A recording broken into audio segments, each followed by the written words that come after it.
तो भारत का भूगोल चल रहा है और परिचय का पार्ट हमारा पूरा हो चुका है। भारत का परिचय जो था, सामान्य परिचय था, वो पूरा हो चुका है। 2 लेक्चर में है। अगर आप लोग नहीं देखे हैं तो वो प्लेलिस्ट में जाके देख लेंगे ताकि आगे की चीज़ें समझने में आसानी हो। अब का हमारा टॉपिक है भूगर्भिक संरचना। भूगर्भिक संरचना का विकास। भारत में भूगर्भिक संरचना का विकास की बात करें या विश्व में भूगर्भिक संरचना के विकास की बात करें तो ये जो विकास होता है भूगर्भिक संरचनाओं का, वह किसी न किसी कालखंड में होता है, अर्थात समय के आधार पे होता है। और जब किसी न किसी कालखंड में होता है तो आप लोग जानते होंगे कि उस समय का जो जलवायु रहा होगा वो सबसे ज़्यादा इम्पैक्ट डालता है, सर्वाधिक इम्पैक्ट डालता है, भूगर्भिक संरचना के विकास में सर्वाधिक इम्पैक्ट डालता है, सर्वाधिक प्रभाव डालता है। तो जब हम लोग भौमिकीय संरचना की बात करेंगे और जब इसको हम पढ़ेंगे अच्छे से, तो एक चीज जान लेना जरूरी है कि भारत का भौमिकीय अभिलेख पूरी तरह से यूरोप के साथ मेल नहीं खाता है। और यूरोप के साथ मेल नहीं खाता है वो इसलिए बता रहे हैं कि जो विश्व के भौमिकीय अभिलेख है वो यूरोप में विकसित भौमिकीय अभिलेख के आधार पर ही वर्गीकृत किया गया है।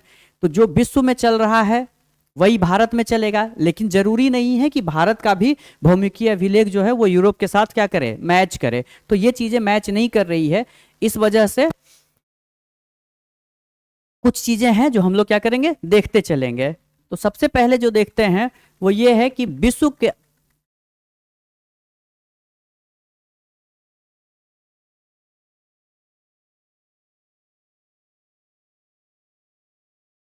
के भौमिकीय संरचना,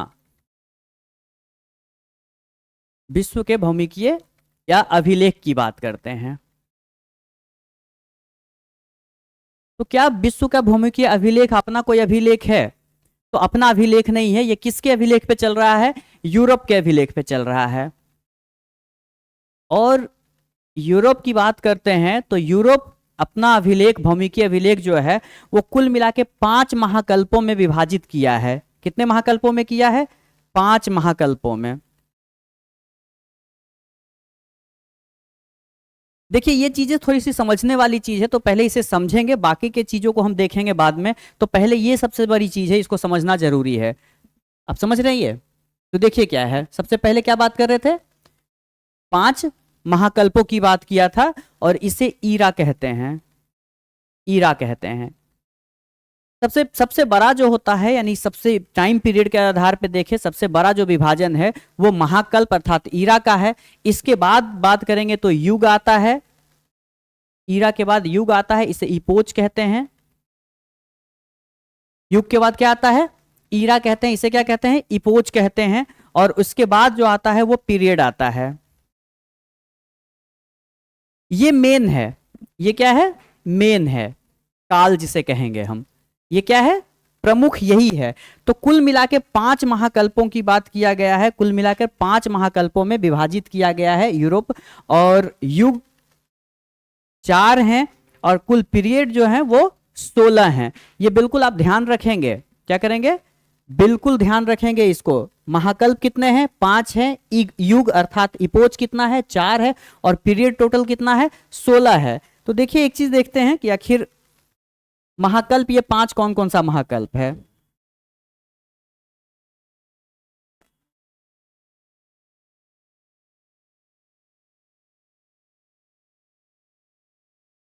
कितने महाकल्पों की चर्चा हुई थी? 5। कौन सा है? नव महाकल्प। कौन सा है? नव महाकल्प। दूसरा क्या है?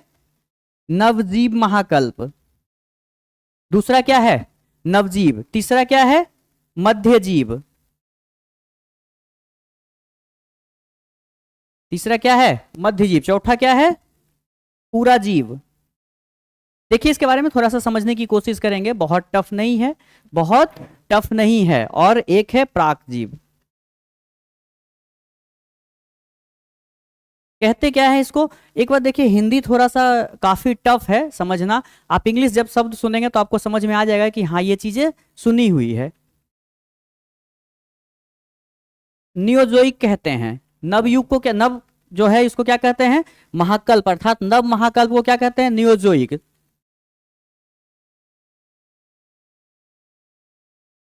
सेनोजोइक कहते हैं। नवजीव को क्या कहते हैं? सेनोजोइक कहते हैं। मध्यजीव को क्या कहते हैं? मेसोजोइक। मध्य जीव को क्या कहते हैं? मेसोजोइक। अब एक रह गया क्या? पूरा जीव। पूरा जीव को पैलियोजोइक क्या कहते हैं? पैलियोजोइक कहते हैं। और एक रह गया प्राक जीव। प्राक जीव को प्रोटोरोजोइक। प्रोटोरोजोइक, ठीक है। क्या है?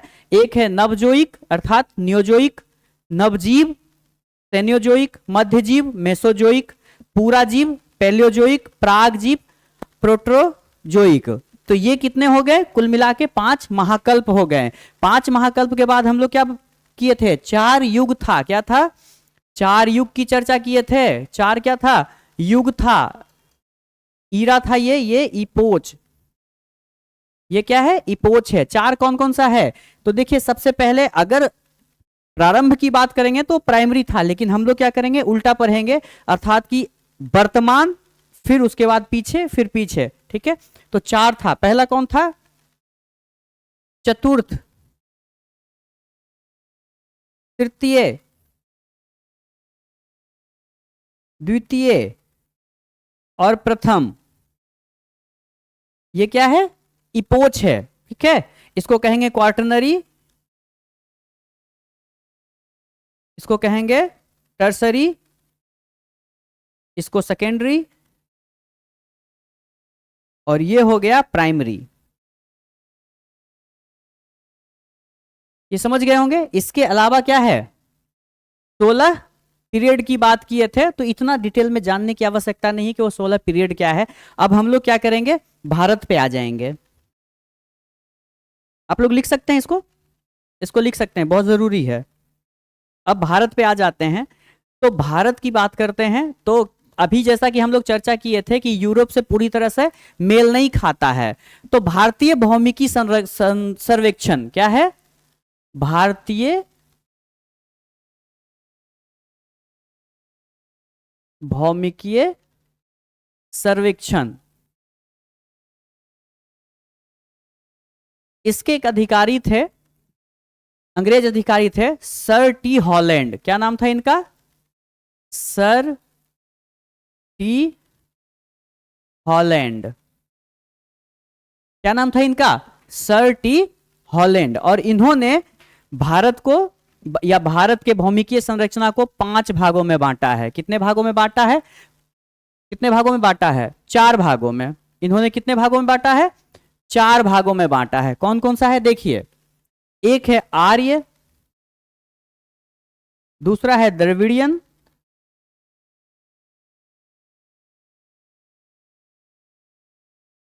तीसरा है पुराण।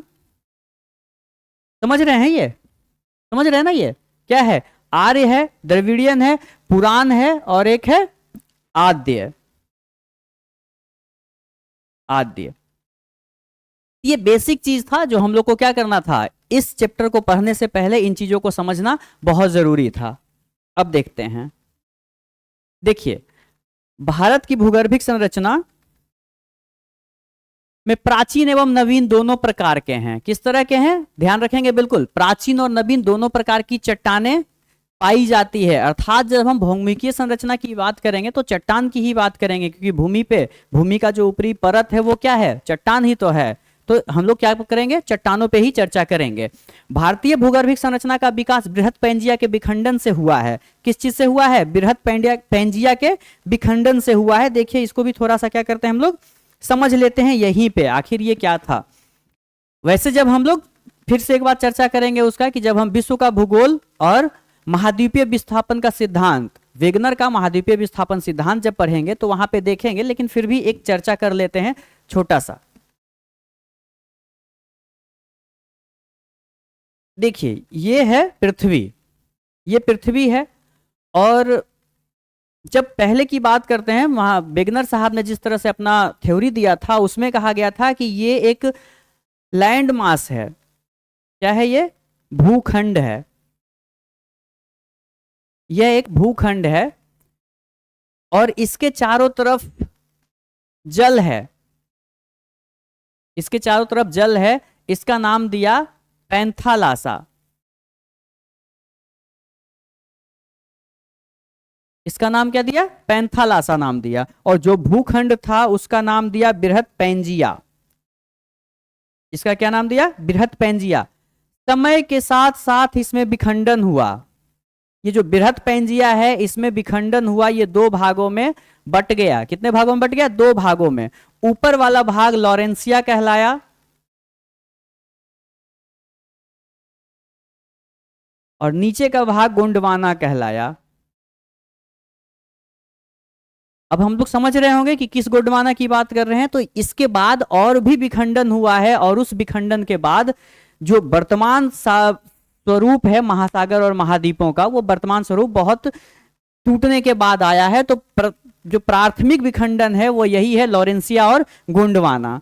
देखिए तो क्या है, भूगर्भिक समय बृहत पैंजिया के विखंडन से हुआ है। वो क्या था अपना? बृहत पैंजिया था, जो 2 भागों में टूटा। क्या क्या बन गया? गोंडवाना और लॉरेंसिया। समय के विभिन्न कालखंडों में गोंडवाना लैंड, क्या क्या बताया था अभी? नीचे वाला भाग जो दक्षिणी भाग था वो क्या कहलाया? गोंडवाना। ऊपरी भाग लॉरेंसिया। तो इसी दक्षिणी भाग अर्थात गोंडवाना में विभाजन हुआ, तथा उसके एक भाग के उत्तर प्रवाह के कारण भारतीय भूगर्भिक संरचना का विकास हुआ है। जब ये बहुत सारे भागों में टूटा, जब ये बहुत सारे गोंडवाना, अगर बात करें गोंडवाना की, और जब ये बहुत सारे भाग में टूटा, तो इसी से टूटकर एक भाग उत्तर की ओर प्रवाहित हुआ। एक भाग क्या हुआ? उत्तर की ओर प्रवाहित हुआ, और इसी की चर्चा यहां हम लोग कर रहे हैं।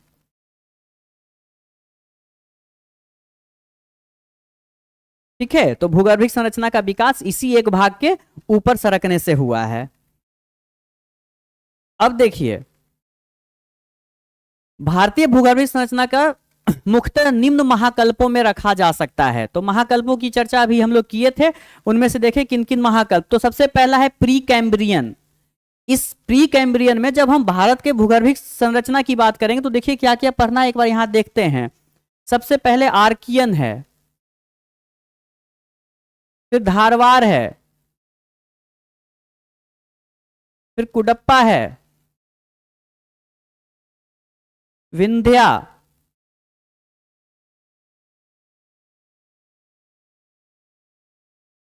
क्वाटनरी,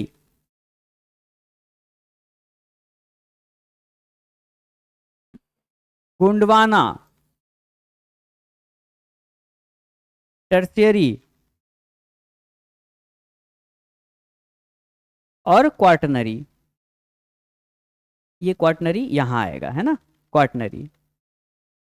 ठीक है, ये क्रम है। सबसे पहले इसका विकास हुआ, फिर इसका, फिर इसका, फिर इसका, ये क्रम है। तो ये भी आप लोग क्या करेंगे, ध्यान रखेंगे।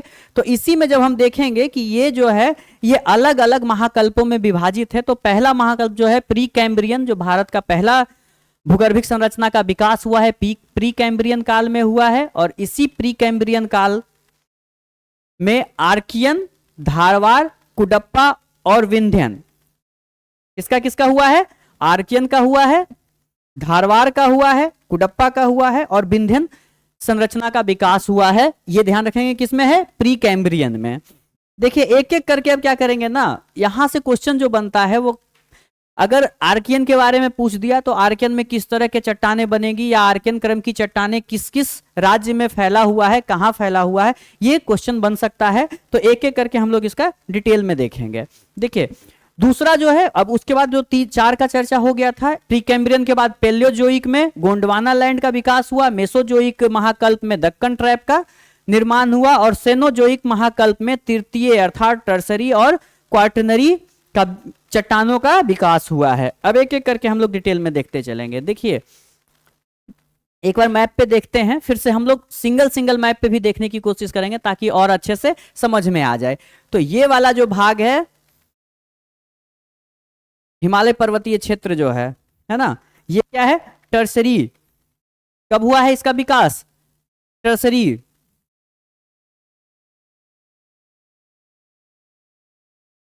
उत्तर भारत का मैदान अर्थात गंगा ब्रह्मपुत्रा का मैदान, और साथ में राजस्थान का कुछ भाग, ये रिसेंट एंड पैलियोसिन, अभी का और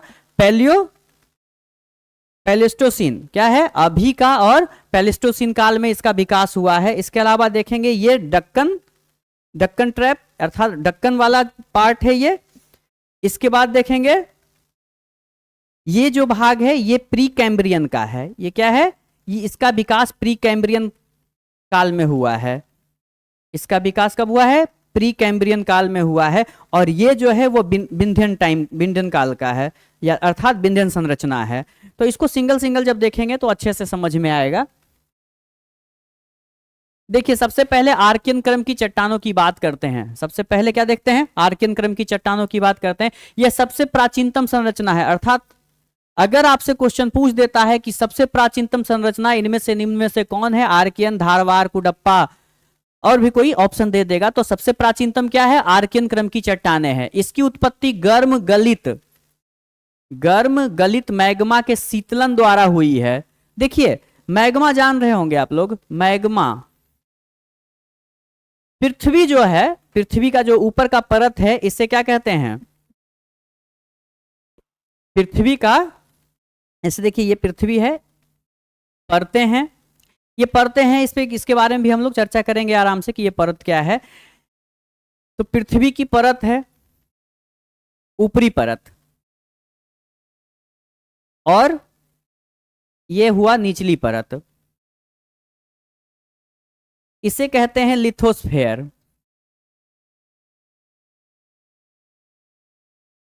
और इसे कहते हैं एस्थेनोस्फेयर। तो लिथोस्फेयर एस्थेनोस्फेयर पे क्या कर रहा है? तैर रहा है। अर्थात ये वाला जो भाग है वो गर्म गलित मैग्मा है, और यही मैग्मा जब दो प्लेटें आपस में दूर जाती है तो यहां से ये गर्म गलित मैग्मा क्या होता है? बाहर निकल के आती है। जब हम लोग प्लेट टेक्टोनिक थ्योरी पढ़ेंगे तो वहां पे देखेंगे प्लेटें किस तरह से खिसकती है। तो अभी धैर्य बना के रखेंगे, एक एक चीज सब कुछ समझना है। तो ये क्या होता है? गर्म गलित मैग्मा के शीतलन द्वारा होता है। बाहर निकलने के बाद वही मैग्मा क्या होता है? लावा बनता है। और वो मैग्मा ही लावा है। जब बाहर रहता है तो उसे लावा कहते हैं, जब पृथ्वी के अंदर है तो उसे मैग्मा कहते हैं। और ये जब बाहर आके ठंडा होने से ही आर्कियन क्रम की चट्टानों का निर्माण हुआ है। आर्कियन क्रम की चट्टानों का निर्माण कब हुआ है? इसी गर्म गलित मैग्मा के बाहर निकलकर ठंडा होने से।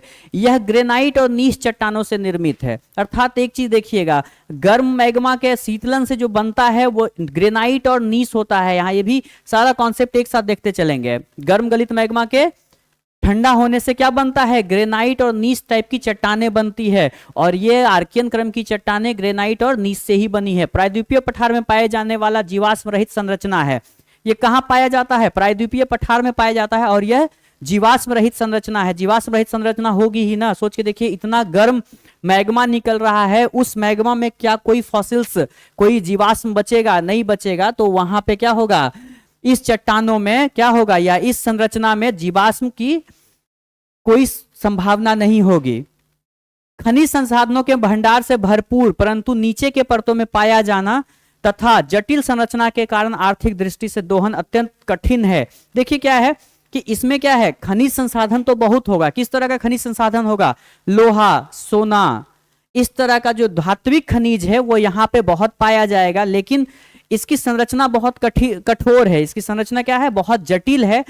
और काफी नीचे पाए जाने के कारण इसका हम क्या करते हैं? आर्थिक दृष्टि से इसका क्या है? महत्व बहुत अधिक नहीं है, क्योंकि इसका दोहन बहुत मुश्किल है। दोहन का मतलब इसे निकाल कर हम इसका उपयोग कर सकते हैं, और यह उपयोग करना क्या है? बहुत कठिन काम है। इसलिए इस संरचना का आर्थिक महत्व क्या है? कम है। जब इसका उपयोग ही नहीं कर सकते हैं, ये वर्तमान समय की बात है। वर्तमान समय में हमारे पास ऐसी टेक्नोलॉजी नहीं है जो कि इसका उपयोग कर सकें। और अगर उपयोग करना भी चाहेंगे तो जो संसाधन निकल के आएगा उसका कॉस्ट ज्यादा होगा, उसका खर्च ज्यादा होगा। इसलिए यह आर्थिक महत्व की दृष्टि से बहुत महत्वपूर्ण नहीं है। देखिए आर्कियन क्रम की चट्टान का विस्तार, प्रायद्वीपीय पठार का अधिकांश भाग, प्रायद्वीपीय पठार ये क्या है? प्रायद्वीपीय पठार ही है ना।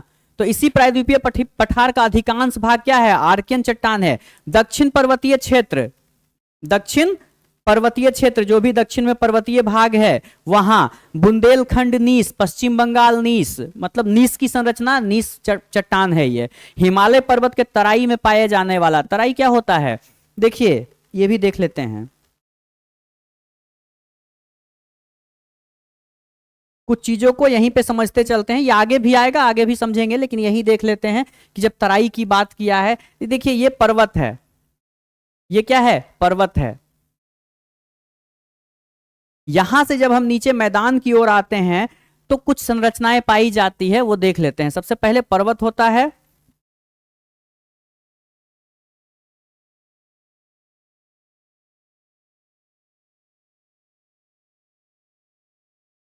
और सबसे ऊपर पर्वत और सबसे नीचे यहां पे क्या है, अगर कोई नदी निकल के आती है तो कहां मिलेगी, समुद्र में।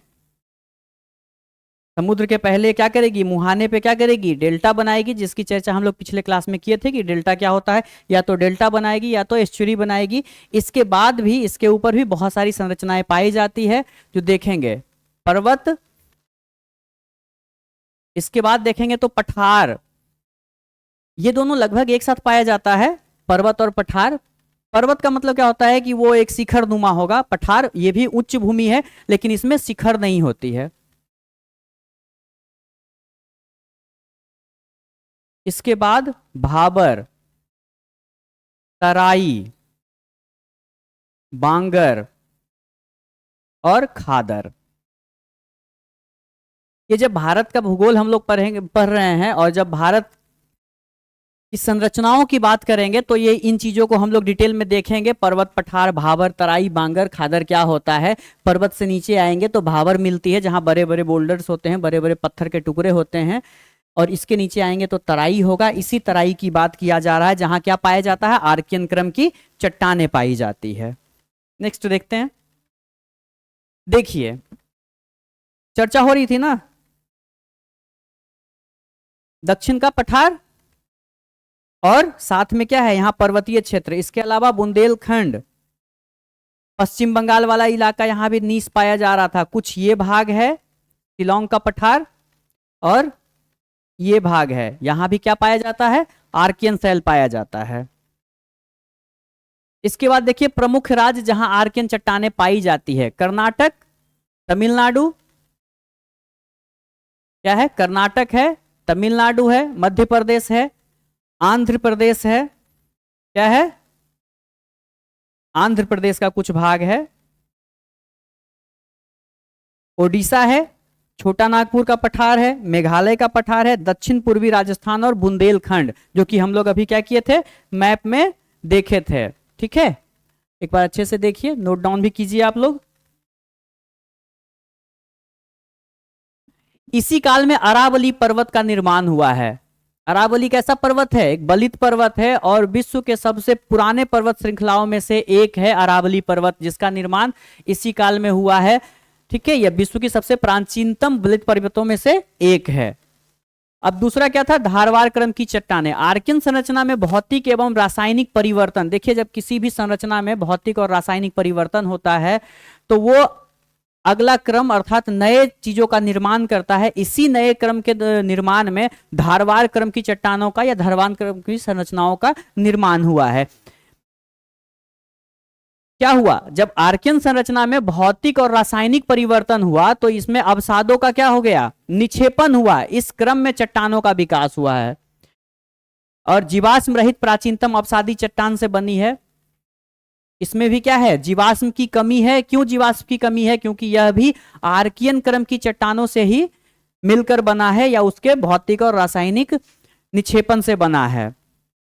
खनिज संसाधनों के भंडार और उत्पादन की दृष्टि से इसका काफी महत्व है, क्योंकि जब आर्कियन क्रम की चट्टाने में क्या हुआ, चट्टानों में क्या हुआ, टूट फूट हुआ, परिवर्तन हुआ। इसी परिवर्तन से धारवाड़ क्रम की चट्टानें बनी है।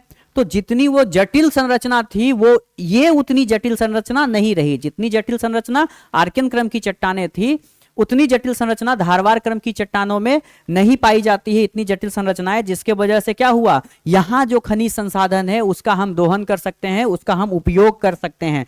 प्रमुख खनिज सोना, लोहा, मैग्नीज, अभ्रक, कोबाल्ट, क्रोमियम, तांबा, टंगस्टन आदि पाया जाता है। क्या क्या पाया जाता है,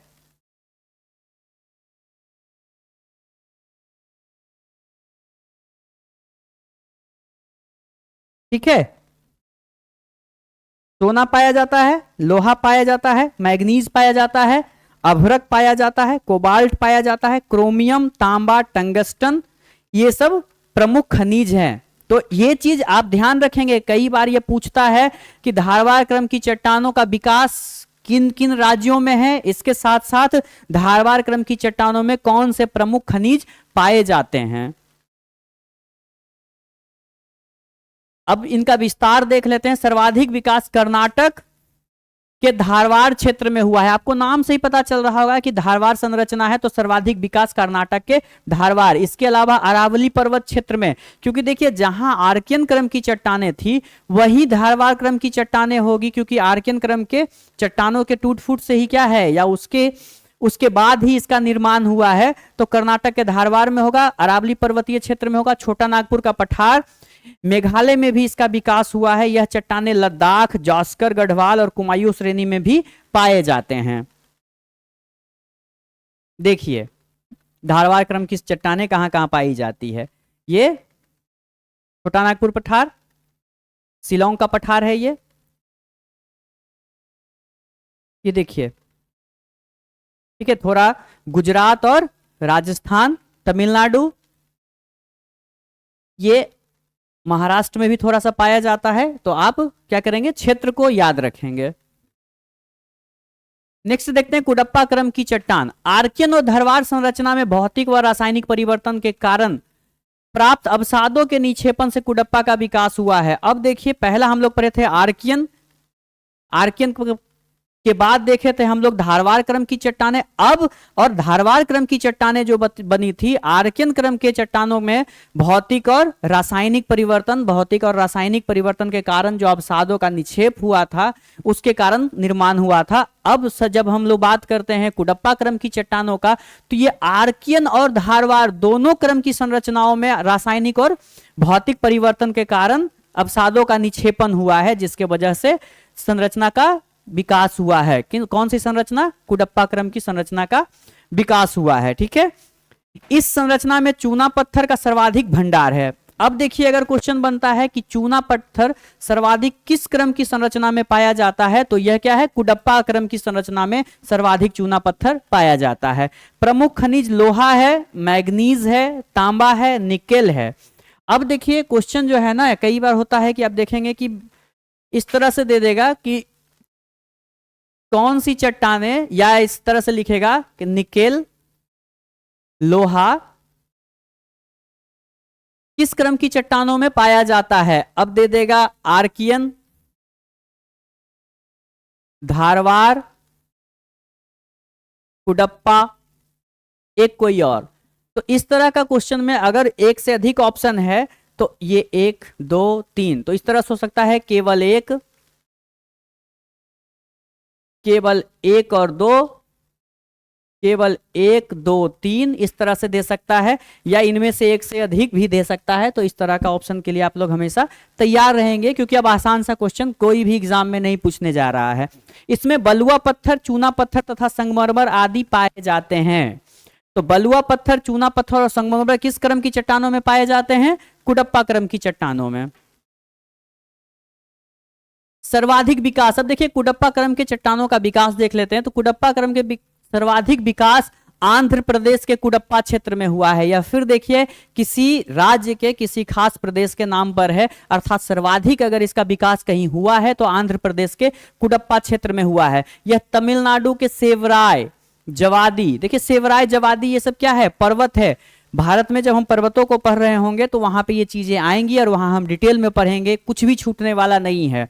भरोसा बनाकर रखिए और आगे देखते चलिए और इन चीजों को अच्छे से करते चलिए। तो सेवराय जवादी पर्वतीय क्षेत्र, कृष्णा घाटी में भी यह संरचना पाया जाता है। कुडप्पा संरचना कहां पाया जाता है, कृष्णा घाटी क्षेत्र में भी।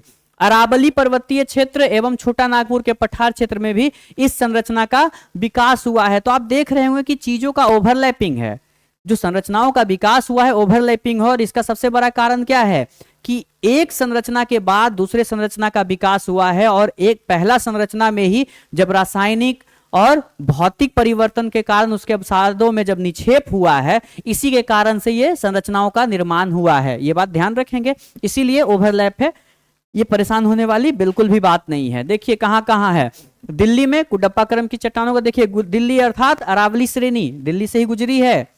रायपुर, हैदराबाद, चेन्नई ये जगह का नाम है, और इसी के आसपास क्या है, इस तरह के सेल का या इस तरह के संरचना का विकास हुआ है। आगे देखते हैं विंध्यन क्रम की संरचना। इस क्रम की संरचना का विकास कुडप्पा क्रम की चट्टानों के बाद हुआ है। ठीक है, ये सीक्वेंस बिल्कुल याद रखेंगे। सीक्वेंस में क्या था, याद है सीक्वेंस, आप लोग लिखेंगे इसको, क्योंकि सीक्वेंस बार बार पूछता है एग्जाम में, और आगे आने वाले टाइम में भी ये पूछेगा। आर्कियन, धारवाड़, कुडप्पा, विंध्या, गोंडवाना, टर्सरी और क्वार्टनरी। ठीक है, ये चीज आप बिल्कुल ध्यान रखेंगे। इस संरचना का निर्माण लाल बलुआ पत्थर और चूना पत्थर से हुआ है। अब देखिए, इसके पहले हम लोग क्या पढ़े थे, कुडप्पा, और कुडप्पा कैसा संरचना था, चूना पत्थर का ही संरचना था ना। तो आखिर कुडप्पा के बाद ही इसका विकास हुआ है ना। तो जब इसके बाद विकास हुआ है तो उसी के टूट फूट, उसी के भौतिक रासायनिक परिवर्तनों से हुआ है, तो उस तरह की संरचनाएं और उस तरह का सेल तो पाया ही जाएगा। तो इसमें लाल बलुआ पत्थर और चूना पत्थर पाया जाता है, इसमें जीवाश्म पाए जाते हैं। अब देखिए धीरे धीरे क्या होगा, आने वाले जो संरचनाएं होगी उसमें जीवाश्म पाया जाएगा, क्योंकि जब एक संरचना, मान लीजिए कि अगर हम बात करें कि मैग्मा और लावा निकल के आया, इतना गर्म था कि उसमें कोई भी फॉसिल्स नहीं बचा, लेकिन उसके टूटने फूटने के बाद जब उसका निक्षेपण हुआ तो उसमें तो फॉसिल्स होगा ना। तो वही फॉसिल्स बाद में क्या, बाद के क्रम के चट्टानों में क्या हुआ, इस तरह का मिलने लगा। तो यहाँ जीवाश्म पाया जाता है। तो जीवाश्म की बात किया जाएगा तो पहला हम भूल जाएंगे 3, और कहां से, विंध्यन क्रम की संरचना में यहां से जीवाश्म का पाया जाना शुरू होता है। यहां धात्विक खनिजों का अभाव है। अब देखिए वहां क्या पाया जाता था, धात्विक खनिज पाए जाते थे, लेकिन यहां जीवाश्म पाए जा रहे हैं, तो धात्विक खनिज ना पाकर यहां अधात्विक खनिज पाए जाएंगे। विंध्यन क्रम की संरचना का विकास देखिए, संरचना का फैलाव बिहार के सासाराम, रोहतास क्षेत्र से लेकर पश्चिम में राजस्थान के चित्तौड़गढ़ तक। देखिए बिहार से कहां, बिहार से चला गया, देखिए बिहार से राजस्थान तक, क्या है, बिहार से राजस्थान तक, और उत्तर में आगरा से दक्षिण में मध्य प्रदेश के होशंगाबाद, क्या है, आगरा से लेकर क्या है, मध्य प्रदेश के होशंगाबाद तक इसका फैलाव है। देखिए यही क्षेत्र है ना, बिहार से राजस्थान, और बीच में क्या है,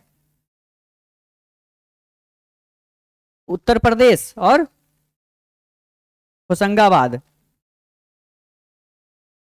अब इसके बाद आता है गोंडवाना क्रम की संरचना। इसके बाद क्या आता है, गोंडवाना। इस संरचना का विकास ऊपरी कार्बोनिफेरस काल से लेकर जुरासिक काल के मध्य तक हुआ है।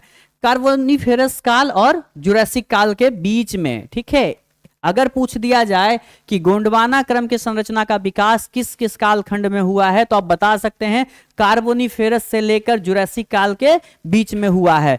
कार्बोनिफेरस पर्मिनियन युग में भू संचलन द्वारा धसाव की प्रक्रिया से संरचनात्मक बेसिन का निर्माण हुआ है। देखिए भू संचलन का अर्थात होता है, भू संचलन की बात कर रहा है, भू संचलन का अर्थ होता है कि भूमि का जो ऊपरी परत है वो क्या हो रहा है, मूव कर रहा है, हिल रहा है। अभी जैसे कि हम लोग चर्चा किए थे, सबसे ऊपरी परत को लिथोस्फीयर कहते हैं, उसके नीचे स्टेनोस्फीयर है, और स्टेनोस्फीयर पे लिथोस्फीयर क्या कर रहा है, तैर रहा है, इसी को भू संचलन कहते हैं। और भू संचलन के बाद क्या होता है, धसाव होता है, जिसके कारण क्या होता है, बेसिन का निर्माण होता है। इस कार्बनिक अवसाद का विक्षेपण के कारण इस संरचना का विकास हुआ है। ठीक है, तो भू संचलन और धसाव के कारण क्या हुआ है, कार्बनिक अवसादों का विक्षेपण हुआ है, नीचे चला गया है, जिसके कारण से गोंडवाना क्रम की संरचना का विकास हुआ।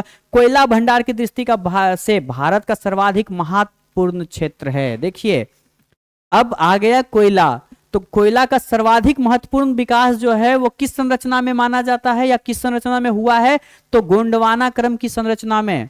ये बिल्कुल याद रखेंगे, कोयला का भंडार है कहां, भारत का 98% कोयला, कितना, 98% कोयला इसी संरचना में पाया जाता है। दामोदर नदी बेसिन सर्वाधिक महत्वपूर्ण कोयला भंडार है। दामोदर नदी बेसिन कहां है, झारखंड में, और झारखंड जान रहे होंगे कि कोयला के भंडार की दृष्टि से बहुत महत्वपूर्ण है। तो कौन कौन सा है, दामोदर नदी घाटी, सोन, महानदी, नर्मदा और गोदावरी नदी बेसिन। इस क्रम की संरचना का सर्वाधिक विकास हुआ, और इसी बेसिन में क्या है, सर्वाधिक कोयले का भंडार पाया जाता है। देखिए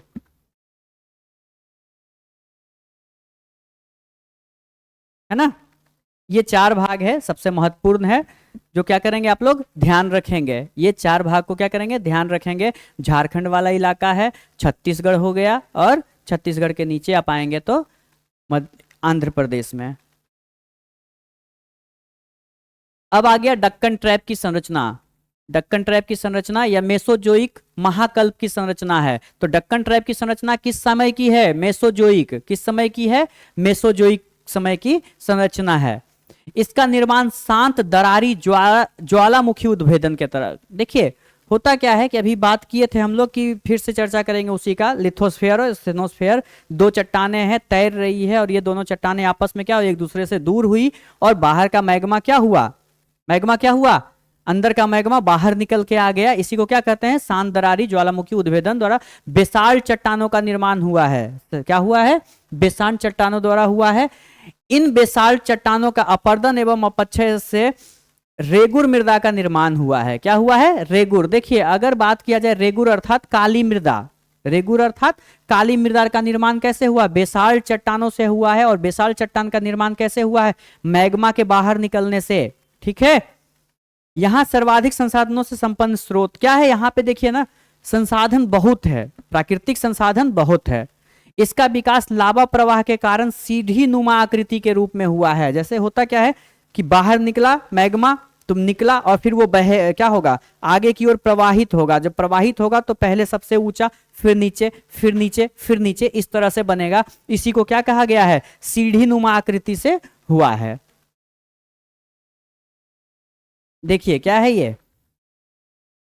ये पूरा इलाका गुजरात, थोड़ा सा राजस्थान, मध्य प्रदेश और महाराष्ट्र। तो महाराष्ट्र में सर्वाधिक विस्तार है रेगुर मिट्टी का भी, अर्थात काली मृदा का सर्वाधिक विस्तार भी कहां है? यहीं है। काली मृदा का भी सर्वाधिक विस्तार यहीं पे है।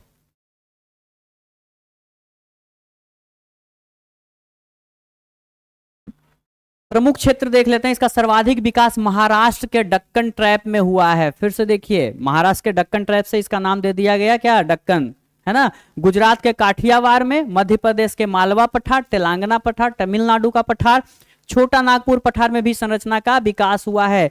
अभी हम लोग भारत के भौगोलिक संरचना की बात करेंगे तो वहां पे हम लोग देखेंगे पठार, पहाड़, नदी, सब कुछ देखेंगे। तो अभी बिल्कुल भी परेशान नहीं होना है कि सर काठियावाड़, मध्य प्रदेश का मालवा पठार, तेलंगाना पठार, ये सब क्या है? सबके बारे में एक एक करके चर्चा करेंगे। अभी केवल देख लेते हैं कि किस क्रम की चट्टानों का विकास कहां कहां हुआ है।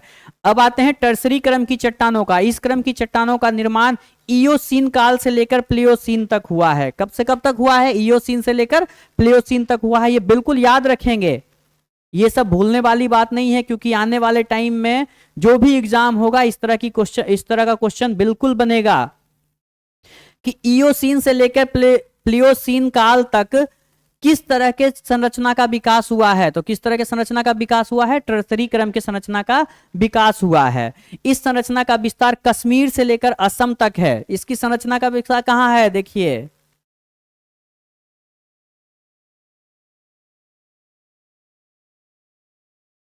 अर्थात ये कश्मीर और यहां से लेकर ये असम वाला भाग है। तो यहां तक इसका विकास हुआ। इसी कालक्रम में हिमालय पर्वत श्रृंखला का निर्माण हुआ है।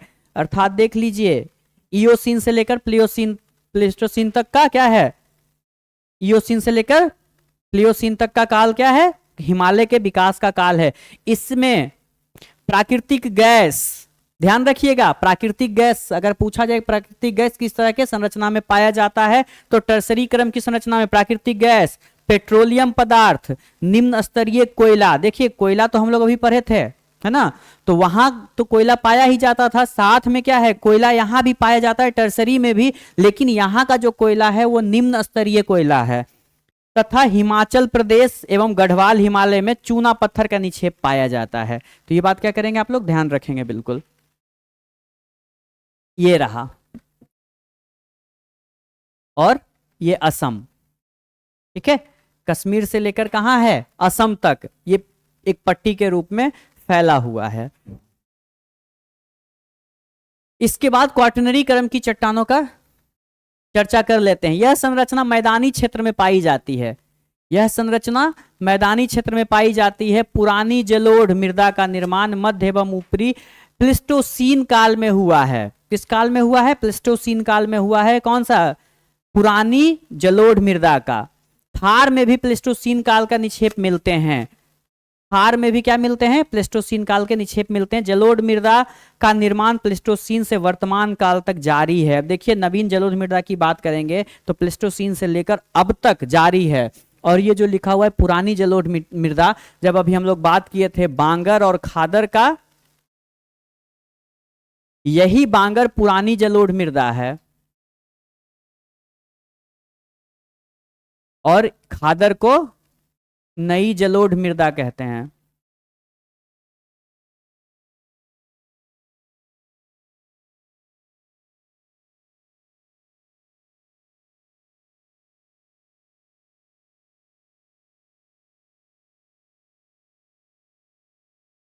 नई जलोढ़ मृदा कहते हैं। तो ये क्लास हमारा हो गया आज पूरा, भारत के भूगर्भिक संरचना का विकास। और जो भी बताया गया है कि सबसे पहले चर्चा किए थे कि विश्व के मौसम जो भी था उसके आधार पे, मौसम अर्थात जलवायु के आधार पे, जलवायु का बहुत बड़ा इंपॉर्टेंट रोल रहा था जब भी यहाँ की भौमिकीय संरचना का विकास हुआ था। तो विश्व के भौमिकीय संरचना जो है या विश्व के भौमिकीय अभिलेख जो है वो यूरोप में विकसित भौमिकीय माप के आधार पर ही वर्गीकृत किया गया है, जो कि बताए थे कि 5 महाकल्प थे, 4 युग थे। महाकल्प अर्थात ईरा, 4 युग थे अर्थात इपोच 4 थे और 16 पीरियड थे। और भारत में भौमिकीय अभिलेख पूरी तरह से क्या है, यूरोप से मेल नहीं खाता है, इसीलिए क्या किया गया, यहां अलग तरीके से किया गया है। जिसमें से क्या है, सर टी हॉलैंड की बात किए थे। क्या किए थे? सर टी हॉलैंड की बात किए थे, जो भारतीय भौमिकीय सर्वेक्षण के अधिकारी थे। इन्होंने 4 कल्पों में विभाजित किया था, आर्यन, द्रविडियन, पुराण और आद्य। तो इस चीजों को ध्यान रखेंगे और ये भी चीज जो को आप लोग बिल्कुल ध्यान रखेंगे। आप इसको नोट करते चलेंगे। एक बार देखिए, 2 बार देखिए, बिल्कुल अच्छे तरीके से याद हो जाएगा।